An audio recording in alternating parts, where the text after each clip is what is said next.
आदरणीय मेरे प्रिय दोस्तों और भक्तों, अपने पिछले वृत्तांत में मैंने आपको बताया था कि बादशाह ने कबीर साहब को कैसे दंडित किया।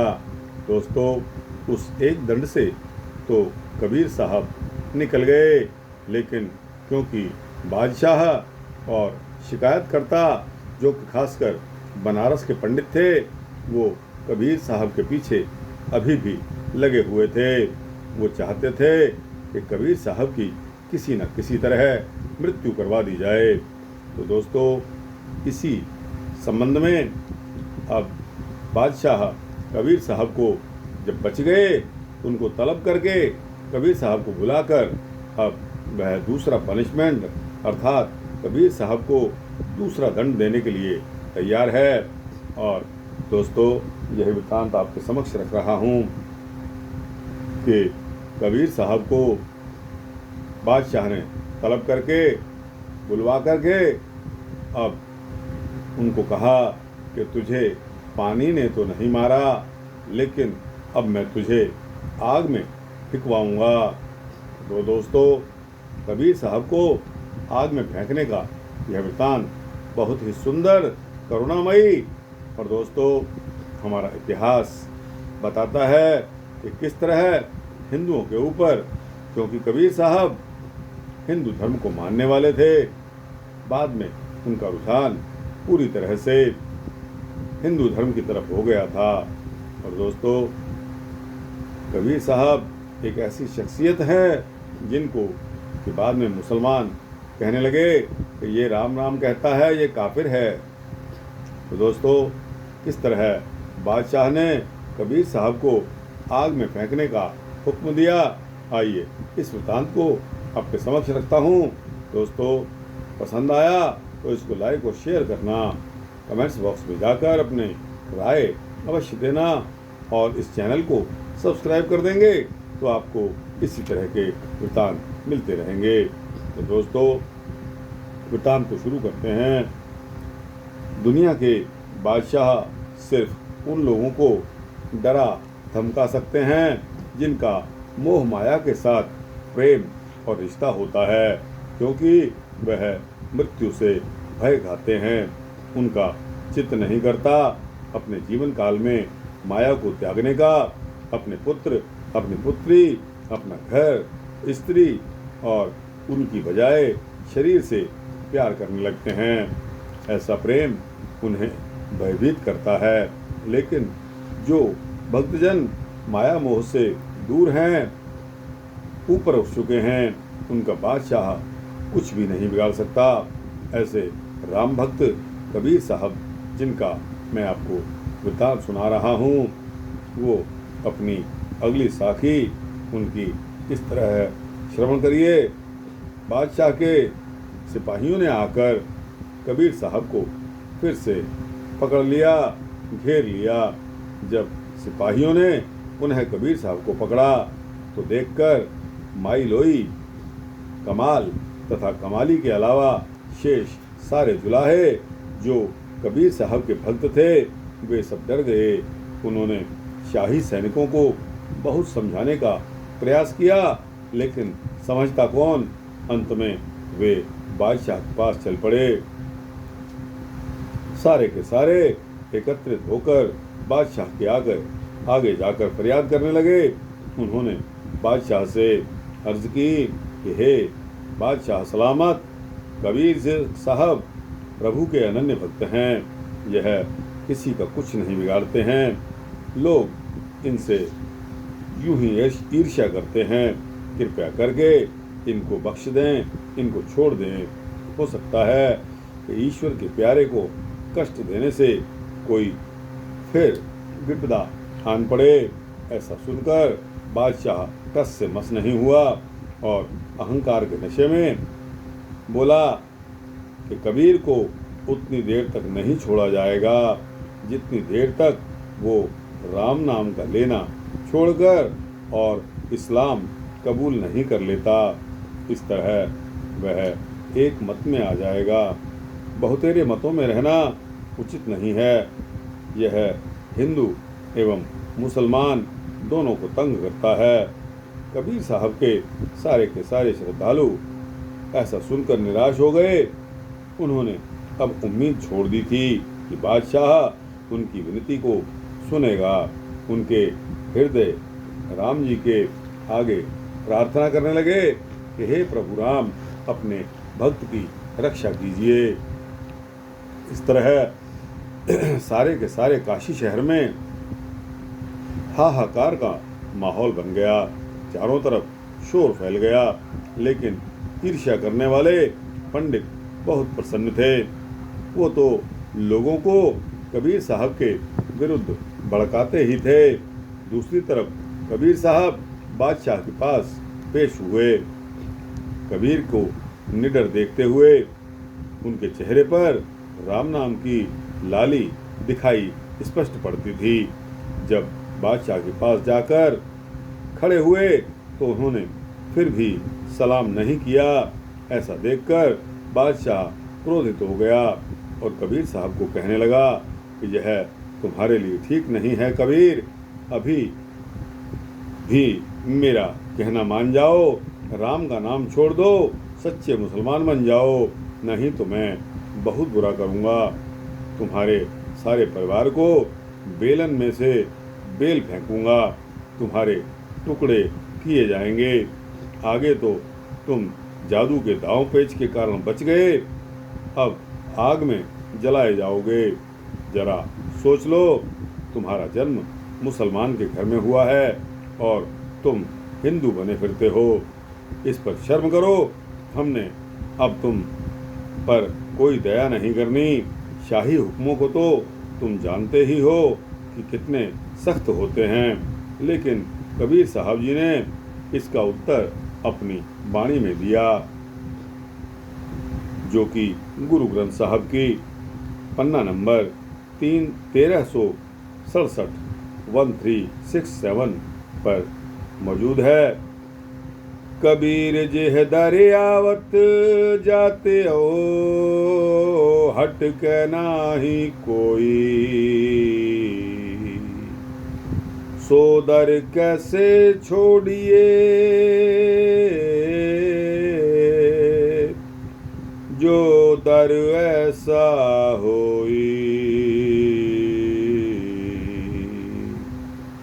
अर्थात जिस प्रभु राम के दरबार या द्वार पर आते कोई नहीं रोकता, उस प्यारे के दरवाजे पर उस प्यारे के दर को कैसे छोड़ दूं। वो तो सत्य का दरवाजा है। कबीर साहब ने पंक्ति दोहराई, कबीर कुकर राम को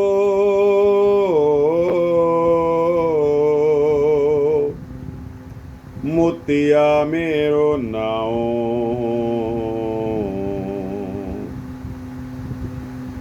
गले हमारे जेवरी जह खिंचे तह जाओ।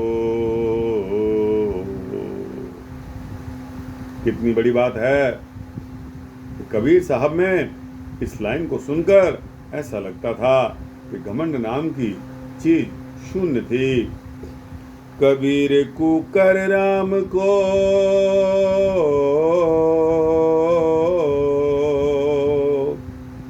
मुतिया मेरो नाओ,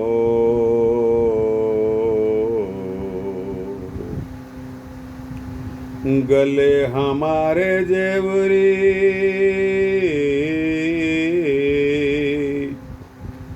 जह खिंचे तह जाओ। हे बादशाह सलामत, कबीर तो राम का कुत्ता है जिसका नाम मोती है। राम ने मेरे गले में ऐसी रस्सी डाली हुई है कि जिधर भी वो खींचता है उधर ही मैं मुड़ जाता हूँ। मेरे वश की बात नहीं है, राम का वफादार हूँ। पन्ना नंबर 326 पर यह शब्द आया है, कह कबीर भय सागर तरन, कहूँ मैं सतगुरु ओट लियो। कबीर जो रुकिया सो जुलम है, ले जवाब खुदाए। दफ्तर लेखा नीक से मार मुहे मुँह खाई। कबीर लेखा देना सुहेला, जाओ दिल सूची होई।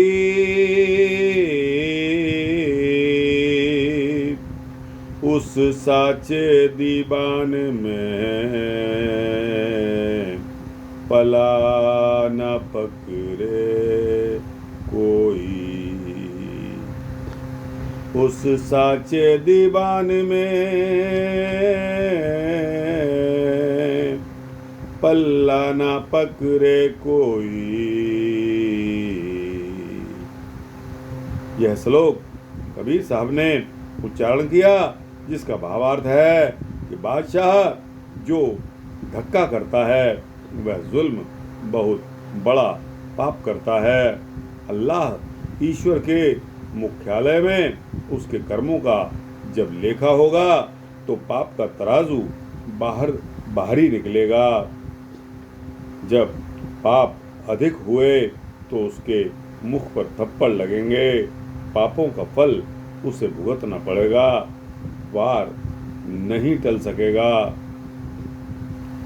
यह भी समझो कि लेखा देना तभी सरल होता है यदि दिल में सच्चाई हो, क्योंकि सच्चे परमात्मा की दरगाह में कर्मों के बिना कोई सहायता नहीं कर सकता।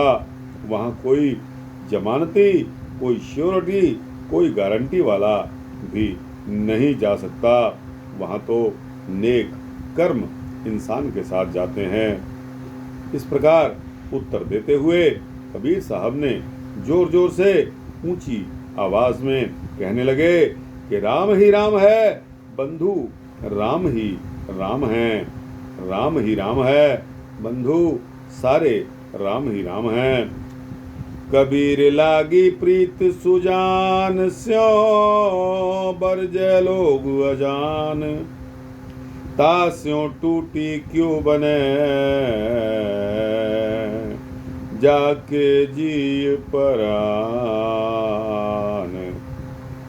कबीर लागी प्रीति सुजान, स्यों बरजे लोग अजान, तास्यों टूटी क्यों बने, जाके जी परान।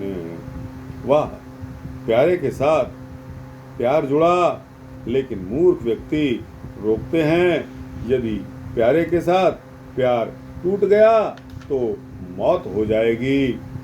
इस प्रकार सिकंदर लोधी हैरान हो गया कि एक मामूली सा जुलाहा दिल्ली के बादशाह से डरता नहीं है, मृत्यु से भी भय नहीं खाता।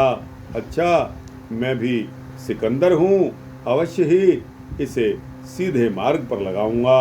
ऐसा कहकर उसने अहंकारवश क्रोध से कांप उठा। उसकी आंखें लाली से तमतमा रही थी।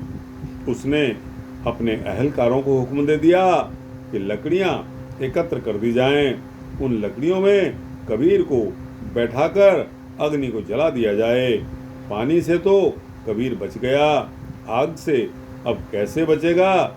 मैं देखता हूँ कि हाँ, लकड़ियाँ आधी नीचे रखना और आधी ऊपर रख देना।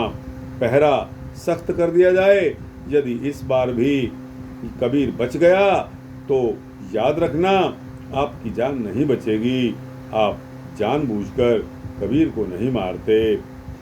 इस प्रकार डांटते फटकारते हुए बादशाह तंबू में चला गया।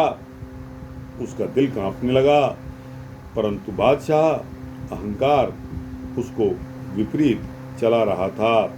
उसको बादशाही का बहुत अहंकार था। जल्लादों ने कबीर साहब को बांध लिया और उजाड़ में ले गए। बादशाह के आदमी कबीर साहब को जब जंगल में ले गए, उसी तरह जिस तरह कभी राजा सलमान के कहने पर उसके पुत्र पूरन को जंगल की तरफ ले जाया गया था। आग में जलाए जाने का हुक्म सुनकर लोग बहुत भयभीत हो गए कि अब तो कबीर साहब अवश्य ही मारे जाएंगे। बादशाह जब कहर पर कहर ढाता जा रहा है, इसकी बादशाही तो गर्क होने लायक है, इसकी बादशाही तो गर्क हो जाएगी। सरकारी आदमियों ने जंगल में पहुंचकर बहुत सारी लकड़ियों को एकत्रित कर लिया। लकड़ियों का ढेर पर कबीर साहब को बिठा दिया गया।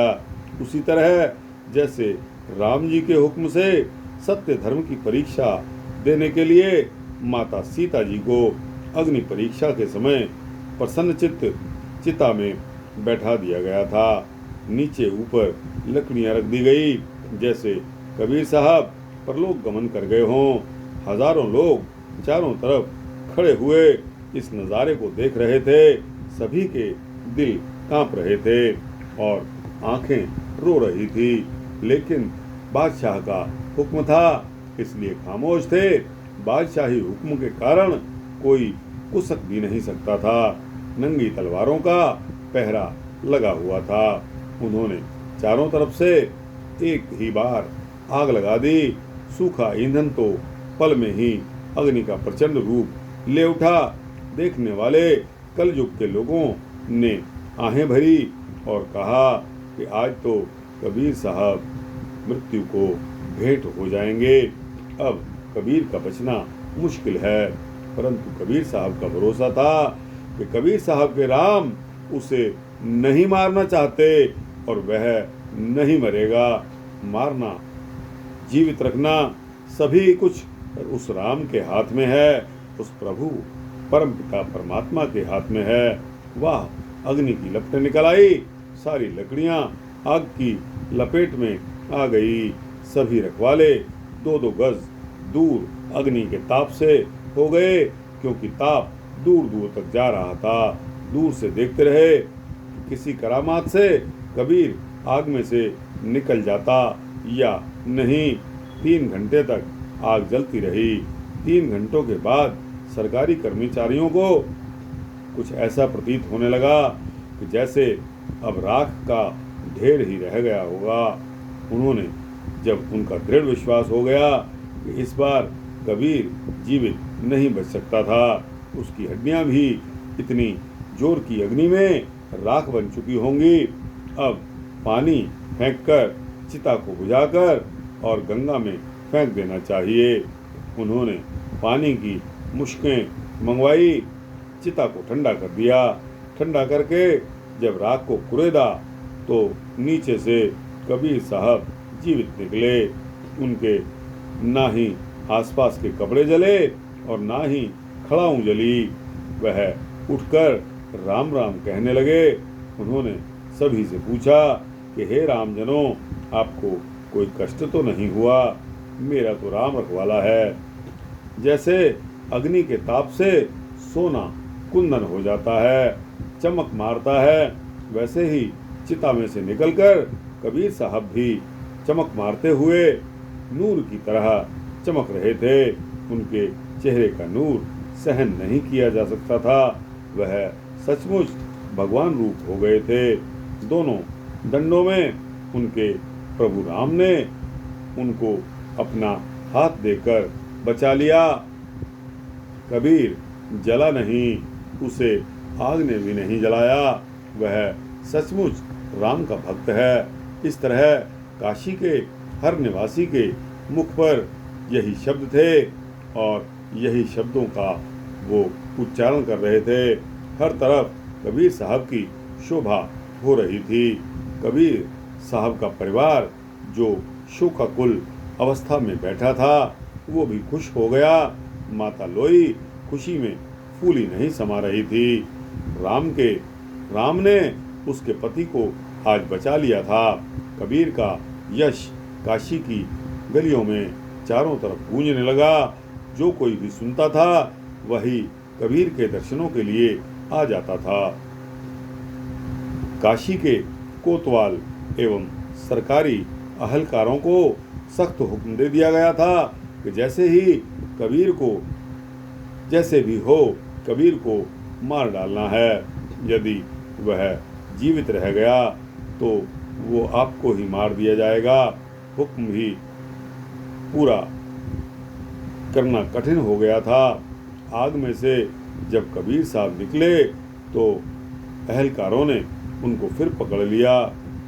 हाथों पैरों में जंजीरें तथा हथकड़ियाँ डालकर फिर कबीर साहब को जकड़कर वह यह मूर्ख नहीं समझे थे कि कबीर राम का अंश है, यह अमर है, नहीं मरेगा।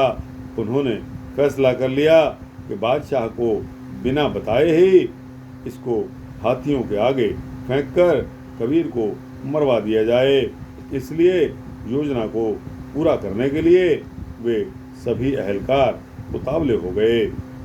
वह ये न समझें कि जिसे आग ने नहीं जलाया वो कैसे मरेगा। दोस्तों, अब कबीर साहब पर तीसरे दंड की शुरुआत होती है, यानी कि तीसरी बार कबीर साहब को पनिशमेंट दिया जाना है। तो दोस्तों, तीसरी बार के पनिशमेंट को अपने अगले वृत्तांत में शामिल करेंगे। तब तक के लिए दोस्तों इजाज़त दीजिए।